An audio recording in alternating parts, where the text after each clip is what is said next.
to ensure that every child returns by the grace of God, inshallah.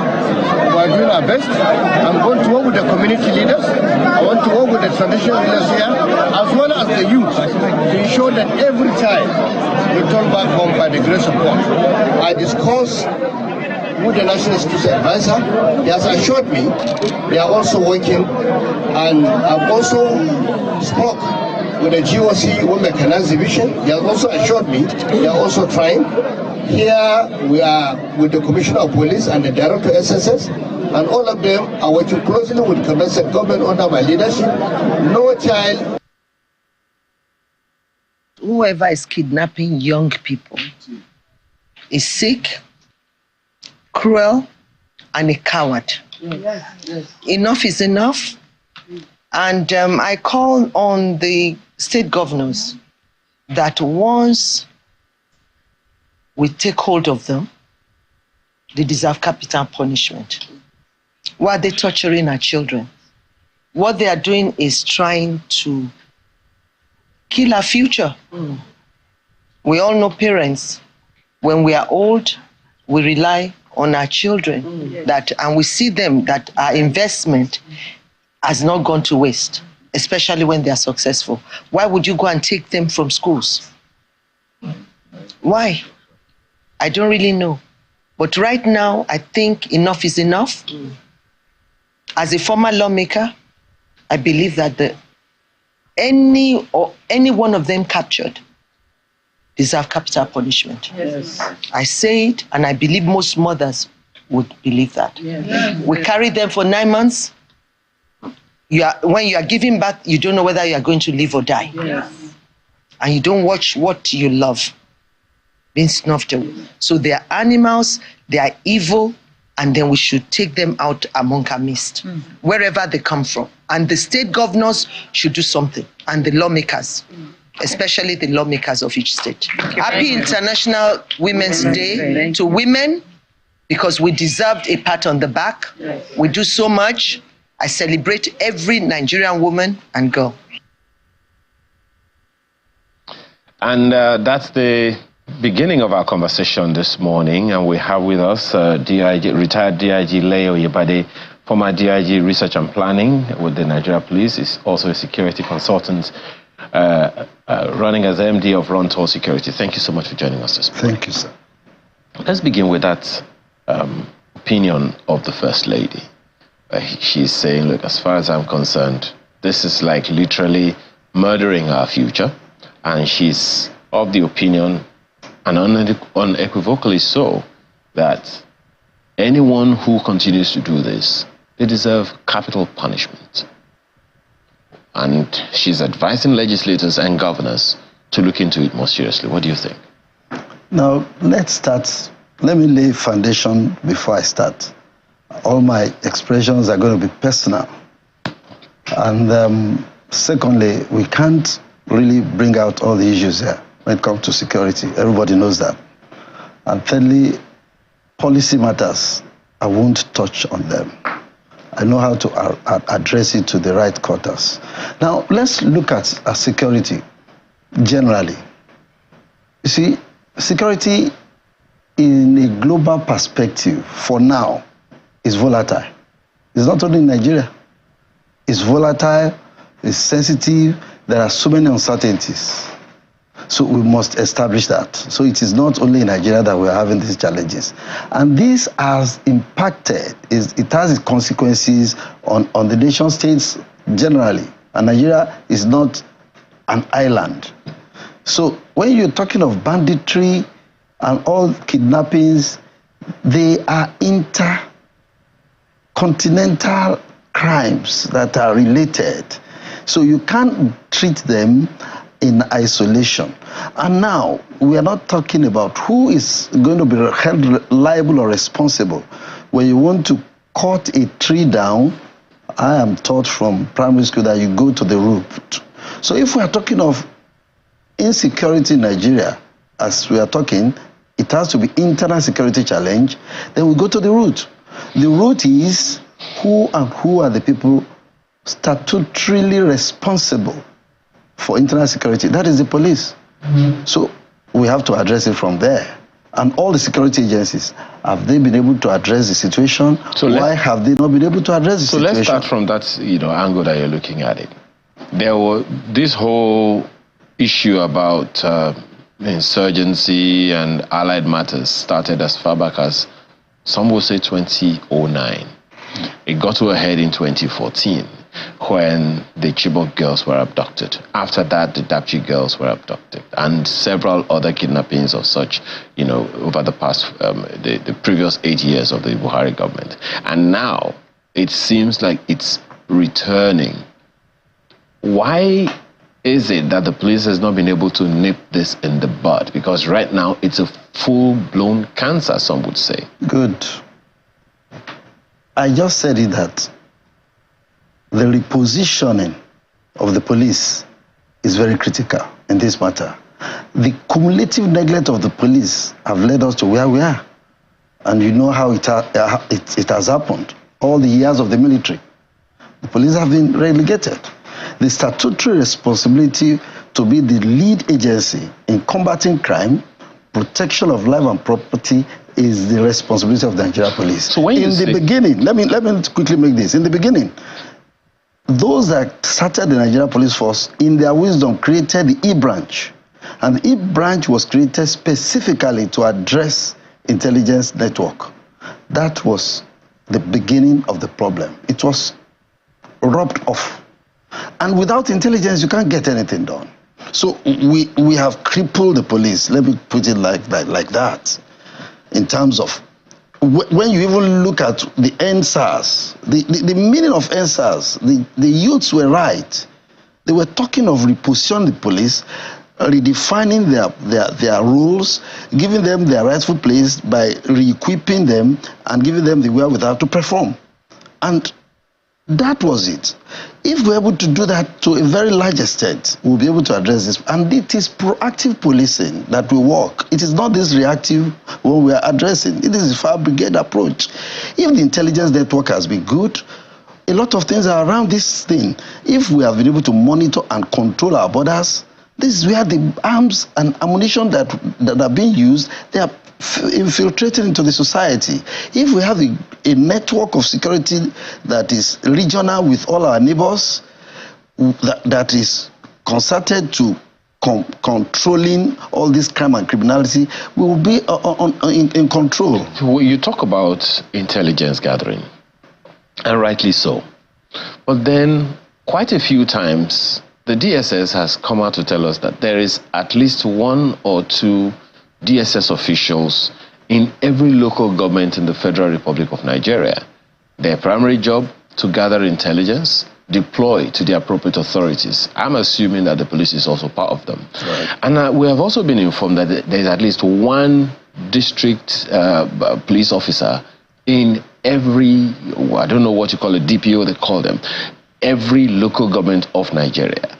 Are they not doing their jobs? Are they disallowed from doing what they're supposed to do? On paper, you have just said it as it were. In practical terms, let me quickly tell you, a policeman is known for who he can do by his upbringing, his capacity and capability. Now, the fish rots from the head. That's a French adage. The leadership matters. Who are the key players, the personnel that are deployed? Are they sharing information vertically and horizontally? That is the key word. I would give you one example. While I was Commissioner of Police in Abia, the DSS director was fantastic. If I have issues and I need to nip it in the bud, we come to the table, we discuss. After we have crime mapped the state, we know which crime is prevalent and where. We work one-on-one together. We are not contesting. But what you see nowadays is that there are contests, or you can say that people are trying to, if the information gathering and processing is that of DSS, then they don't need to see them mostly in the public. They share the information and they go back. share the information with who? With the police and other security. And that's why I said, you see, sharing it vertically and horizontally. Just 1 second. It depends on the personnel. How should, on paper, as you said, how should the intelligence information run? Okay. Let me tell you from the Commissioner of Police level. You have the state exco. The DSS head is there, the police, and other security agencies. At their level, they share information. At the level of that, at that level, there are no challenges. That's why when you go to NIFS, you go to War College, and where you have senior officers, there are no challenges. But at the lower cadre, and that is where the job is more sensitive, and that's where we get it right or we get it wrong. Isn't that a problem of communication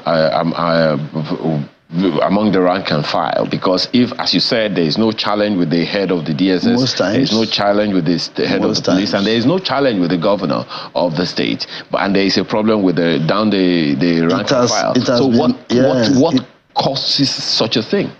At the level of, you see, there are 3 levels if you want to put it in the right perspective. We have the tactical level, that's where you have the DPO, the area commander. You have the operational level, where you have the commissioner of police directing operations, and the strategic level. That is the AIG and the DIG and the IG. They take strategic decisions that cascade down the ladder for operational men to operate. Now, if when the information is passed from the strategic level to the operational level, no problem. But at the implementation down the ladder, that's why I said it's the personnel. It has to do with the capacity and the capability of the officers that are going to now manage this information. Let me put it right. There is what you call the need to know and the need to share. If you give the wrong information to the wrong person, it gets out of the system and it's going to be counterproductive. So we need to do a lot in terms of our personnel. I remember while I was the PSO to Mr. Hindero, we made a concerted effort. We put the rank and file from all the agencies in a classroom environment, teaching them on how to relate, how to share information, so that there will be no rivalry. When you go to the road, the challenges are between the lower rank and file officers trying to cause problems. At the higher strategic level and the operational level, there's no problem. And the crime is better nipped in the bud at the lower level. That's why I said preventive policing. And that's why I'm recommending community policing. We'll come to that one. All right. So if there is a problem of collaboration, and the problem of collaboration is happening at the lower level, what strategic intervention should have happened or should happen that doesn't continue? It is happening. I think the present crop of officers, I'm following up what they're doing. If you follow up the deployment the President Inspector General did, he did some postings, which is very strategic. Posted some officers, not the lower, but the officers that can manage information, as it were, to all the needy areas. So when you have a problem, you look at how to address it. And it has been there. They will continue to manage it. If we're able to get our intelligence network right, the problem should have been more than 90% solved. So we had a guest here talk about this particular issue. 2, most importantly. The abductions in Borno of 200 women who are IDPs.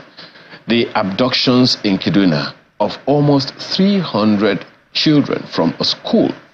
Now, I'm wondering, logistically speaking, you would understand how these things go because you led that kind of department.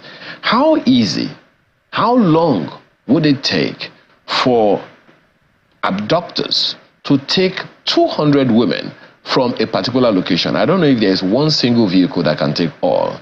And you go to Kaduna not long after, and you go and take 380-something children at once. I don't think there's one land vehicle that can take all of them. So are you still saying it's a failure of intelligence or abandonment of duty? That's why I'm talking about community policing right away.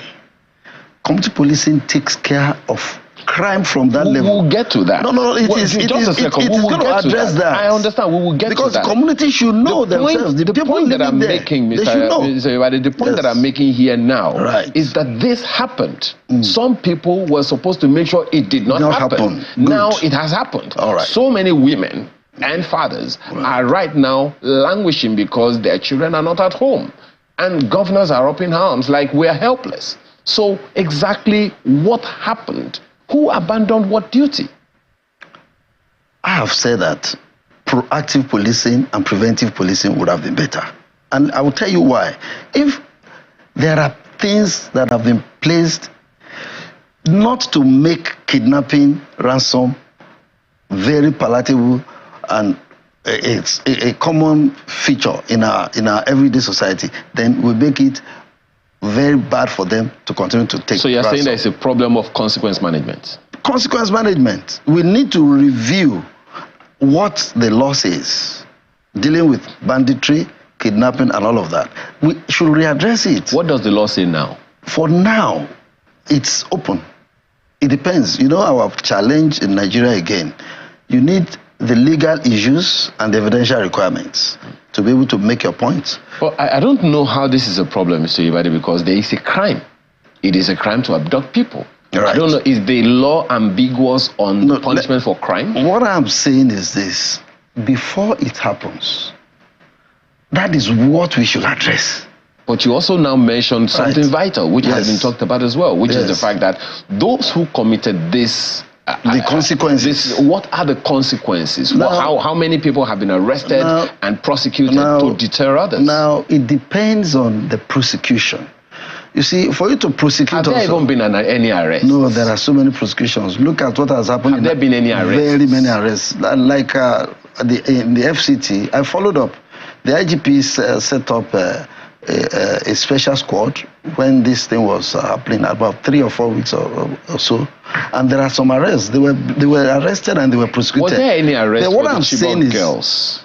No, when you are talking about Chibok, you know, so many of them have been yes, but who the people that abducted by the military. them? You are talking about consequence management. Yes. The people that abducted them, was there any arrest? That is the issue. Most times, you see, kidnapping, as it were, it's not a crime like ordinary crimes you treat. Sometimes it has happened before you even start looking for where did they go to. Most times you want to just retrieve your children. And most times when they are retrieved, maybe there is fatality, exchange of fire, and those bad guys were killed. In that process, there's no prosecution. And that's what I'm saying. When you want to prosecute again, you need to really prove. That is our system, the judicial system, which is the administration of justice. You have to prove beyond reasonable doubts. So you need the evidence to really get all those things done. So maybe we can still follow that, the consequences, and review the punishment level. I listened to the First Lady talking about the same thing, that it could be reviewed. And that is still open to every one of us. But I am more particular. We have gotten to this stage. There is nothing bad in retracing our steps. And retracing our steps is getting the right policing that is necessary for this country to strengthen the internal security framework. And I was part of the team that we conducted a research, as it were, when I was Commissioner of Police. And that report is still lying at National Institute for Policy and Strategic Studies. We were able to interrogate 11 agencies, including all the security agencies. We visited 12 states, both in the north, in the Middle Belt, and in the south. We visited 6 states in the continent and 6 outside, interrogating and looking for a strategy, models, and policy options for us to be able to domesticate our security networking to strengthen our internal security framework. And we had a report. And we presented it when you are saying you are doing a PowerPoint presentation with the Federal Executive Council, with the President in attendance, and it was accepted. We were interrogated a whole day. So the challenge now is the implementation is what, and the implementation is the recommendations are there. Implementation strategies to make it work, and even the monitoring and evaluation, everything is there. Okay. I would have suggested government to pick up that report, because we looked at everything happening from farmer herders to all these banditry and kidnapping. So that all of these issues can be addressed from that My report. colleague Maokwe in Abuja has some questions for you. Go ahead, Maokwe. Thank you so much, Ayo. Well, DIG, it is interesting that you have now finally mentioned a report, because I immediately noticed the NIPS badge on your attire when you came into the studio and started to speak. And I do know that, you know, NIPS is about policy and strategic studies. So there are big questions as to what all of our think tanks have been doing. But you have also said, well, you people have done some work on it, extensive work at that, and work that has also been, you know, will I say tested or grilled? You've been grilled on, and you say that, look, it has not even been implemented. So for me, it then begins to question our sincerity. And I'm sure you're also befuddled, having served as a policeman at the highest level, as a DIG, having attended, you know, one of the topmost think tanks that we have in this country. And the fact that a lot of eggheads have sat on this, and they have really pondered on trying to crack what is wrong with the security system that was so vulnerable to attacks like this. So as somebody who, you know, has retired now as a DIG, do you also question our sincerity in being able to tackle these things? Do we really want it to end? With this discussion, with the conversation that is ongoing, everybody should put all hands on deck to make sure that we confront this challenge. And let me say this, if you follow the news, you see that our retired generals, I want to call them generals, the veterans, the Retired Veterans Foundation has just been launched. I want to give kudos to the Chairman, Police Service Commission, and the who has been spearheading this particular move. When we went out on course that time, and we visited some countries, we saw the retired personnel that have been trained. They are versatile, and they are still active. They were the ones that were addressing us. They were not pushed back. They were brought to the limelight to be able to be participating in training and retraining of the personnel. All these police officers that are in all the areas that we are talking about, we need the veterans to come up, to train, to advise, to assist, and to counsel, and to guide them right. We need the issue of the use of the personnel that are supposed to be proficient in their arms handling, to be trained and to be retrained. All these things can be done by the versatile, retired veterans that are just lying without doing anything. Like in my own case, I just freed the NIPS, and 6 months thereafter, I left. I exited. What should be done again, since this is an opportunity to say it, we can bring up those that are going on that course so that they can give back to the system before they retire. So most of the officers that are still outside, they are very active and they are loaded. They could be called upon to come and share their experiences. Mm-hmm. They are still active. They can help to nip the challenges we are facing.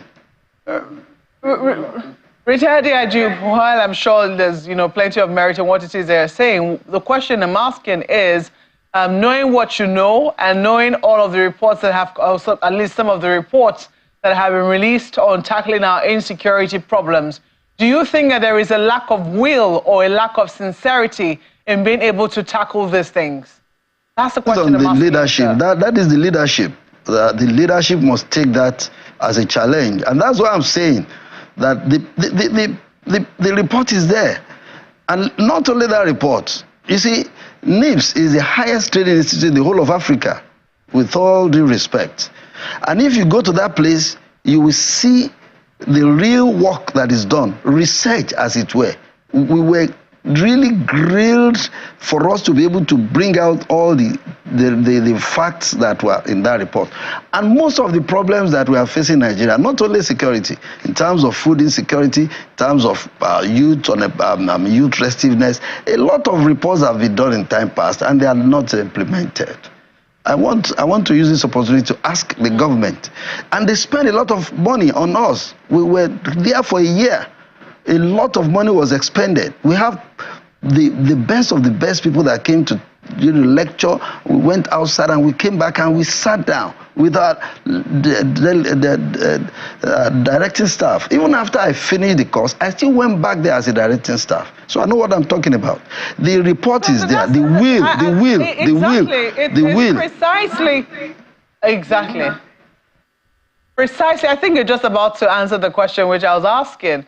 Because if you say that a lot of money was spent, and this is year in, year out. I mean, NIPS always takes in, they have new intakes every year. So if year in, year out, you know, each cohort sits down and comes up with a solution for something, does extensive research on it, and comes out with reports. This is not the first time we're having school children being kidnapped. It started with the Chibok girls, and since that time, there's been a plethora of children who have been kidnapped, even babies who have been kidnapped. I think in a school in Niger State, at an Islamia school, where we had children as young as 3 years old being kidnapped. We've seen a lot of these incidences, yet over and over again, it keeps happening. And there have been reports, and even, will I say, some solutions being brought up, safe schools, for instance. Doesn't it really question the sincerity of our political leaders to be able to crack this? Or do you think that we just simply do not understand how to implement it? What are your thoughts on the gaps between the reports that have been done and implementation? I've answered it. There is a gap. We have done our bit. It's left for the political will to be able to advance further, to implement. And that is the observation I've just made also. So the results, the report is there, very explicit, very exclusive, and very detailed. So it's just for them to pick it up and work on it. I tell you for free, we were grilled for hours for them to approve that report. And then nothing has been done. I think that the question I'm asking you, DIG, is why do you think that gap exists? Why does that gap exist? That's the question. Gap exists. I'm not the one to address it. It's the leadership that should address that. The leadership of today, if we have the right peg in the right hole, I have just mentioned that the reports are there. Let them pick it up and work on it.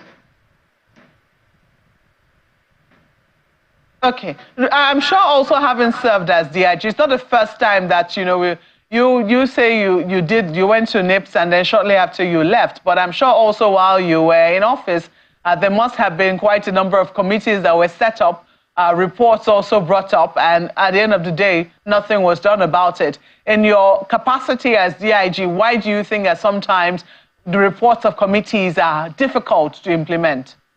It's about the person. Whatever policy that is proffered, anything that you want to implement, it depends on the person. The person, okay, like the implementation of the community policing project I was talking about. I started the implementation because I was the DIG in charge of research and planning. I want to recall, I traveled down to all at least I was in Oyo to make sure that the thing takes its roots. The late Alafin of Oyo and other community leaders that were addressed, we started implementing it. So implementation is going to be by the person who is placed in authority to do it, and there must be continuity. So those are the issues. So if we have the people who really do the work with passion, and they have the facts and figures on their table, and there is a direction that have been given, they should be able to go ahead and do the right thing. So you are saying we are saying the same thing. I believe that what is needed is the strong political will to address these issues. Let us reposition the Nigeria police to take its statutory role. Let veterans be invited. Let the military come when it is necessary. In those days, when we have a challenge, there is an operation we call Operation Ask a Bill. When you are going on that course at Jaji, we have a course that we relate to the military. So if there is a challenge in society and the crime and the challenge is overwhelming the police, as it were, there is a procedure where the military will come in. But what you see now is the military is all over the places.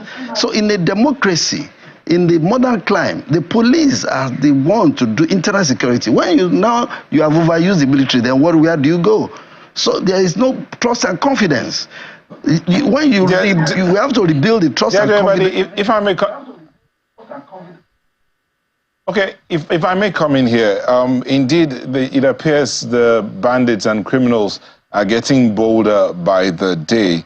And you've talked about the fact that we need strong political will. But yes, you've talked about the policies and the documents, the reports that you've submitted. As you said, you were grilled intensively before the approval of that report. Looking at the situation that we're in now, do you think the document, as you keep referring to, has the solution to the problems as they are right now? That is why I'm saying that is the way forward. You see, when you have a security problem, there must be a strategy to address it. Now, when we went on that course, we have brought in the policy options, we have brought in the models, the different models from different climes. We visited all the places where you have community policing practice. When you were in Swatini, we were in Netherlands, we were in India, and some other climes. And then we've been able to domesticate it, looking at our own peculiar situation in Nigeria. So we want the issue of implementation to really begin. That is the way forward. If we have the documents. But just to clarify, if you don't mind, sir, just to clarify, can you differentiate here? Because there are those who will be wondering. We've been hearing community policing. Is it different from the call for state and local government police? Is it different, or is it the same thing? Community policing is a strategy to address crime. And it has 3 legs. Community partnership, it is problem solving, and it has organizational transformation. It is problem solving because the community people are involved. It is community driven. And when you have, like in the police, you have the PCRC, in the local level, you have the vigilantes that the police will work together with. So it brings transformation within that environment, where you even deal with the CSO of the University of Ibadan before the students come out to riot. You have a local understanding within yourselves. So it is more preventive. It is proactive policing rather than being reactive. This fire brigade we are doing.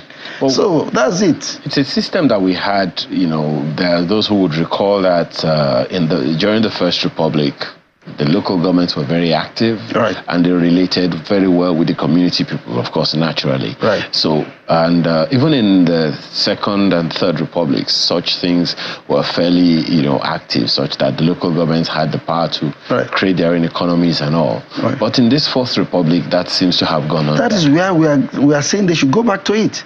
The traditional rulers have roles to play.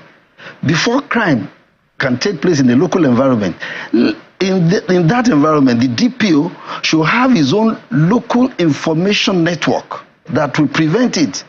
If it's a community where you have the Yoruba, Igbo, Hausa, the leadership of those, should be part of that environment, that security network at that local level, with the chairman local level, with the people that have retired, the intelligent retired professor and whatever, they will be the one. So when these issues of farmers and herders are happening, while I was in Oyo State, that was what I did.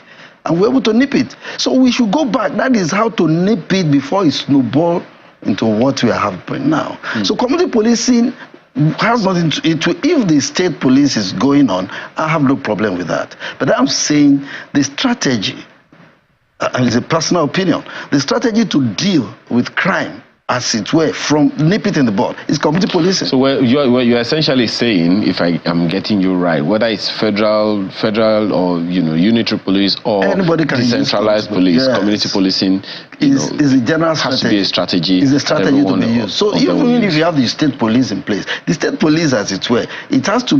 You see, what is important in the state police is about the appointment of who is going to be the commissioner. So that is where the sensitive matter is, so that we don't politicize it, so that it doesn't come and begin to, if the governor, as it were, will be the one, those are the things that bring conflict between people saying, no, we should not have it. It will give the commissioner of police that he's going to be answerable to the governor who directly appointed him, he who pays the piper dictates the tune, sort of. But I'm not about all of that. To really go down to the crime, like I said at the beginning, you want to nip it in the bud. Get community policing from the root. When the crime is going to be prevented from, even when it happens, you can manage it. Okay, but there are those who also say, now that you brought up the political angle in a way, there are those who would say that there is a challenge of politicization or political influence on security or a lack of it. What's your take on that? That is why I have also said, it is you that you are there, that you know why you have to perform. You have been given the mandate to be a DIG. It's left for you. If you want the politics to override you, fine and good. I was asked to go and see the election in Edo before my retirement, 2020. It was so glaring that people said Nigeria was going to collapse. It was tough, but we were able to manage it. So it is the personnel, it's the person that you are. It is you.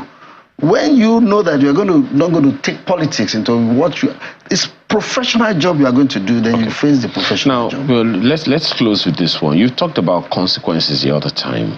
Now, for a DPO who could, for instance, get a call and say, okay, that fellow that you've arrested, release him. Or a commissioner of police who could be called from whoever, and according to what we all hear, order from above. Do those things play? Are they real, or they are just phantoms? Order from above cannot happen. It's not right. I've just said it now. So you are saying that no, it is not possible for anyone who has been caught as a criminal to get a call to be told to release the fellow? We've seen consequences of such actions. Does it happen?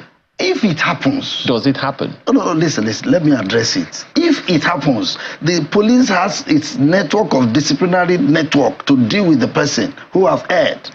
I'm not talking about the policeman, I'm talking about the criminal. The criminal who have been released? Yes. Who should not be released? Yes. Someone calls a policeman or a DPO or a state police commissioner and says, look, release that fellow that you... I am saying that... Does it happen? Has it ever happened? With me? Yes. No senior officer has ever called me for such. But have you heard such a thing happen? If you call me as I was serving... No, not you. Are you aware that it happens? If it happens, that person is the one to address it. Because you are the commissioner of police. You are the one to address it. If the officer calls you, maybe he did not even get the facts. You will call him, sir, I will tell you what happened. Okay. Maybe he has the wrong information. Then you tell him, they will say, I'm sorry, I didn't know. Because you are the one to address the consequence of your actions. Absolutely. And I want to say, finally, everybody must live with integrity. Absolutely. So if you have your integrity... You've underscored the professionalism angle quite a bit this morning. Thank you so much for your time today. And retired DIG Leo Yebade is a former DIG Research and Planning. He's a security consultant running as Ronto Security. Thank you so much for your time this morning. Thank you, sir. Appreciate it.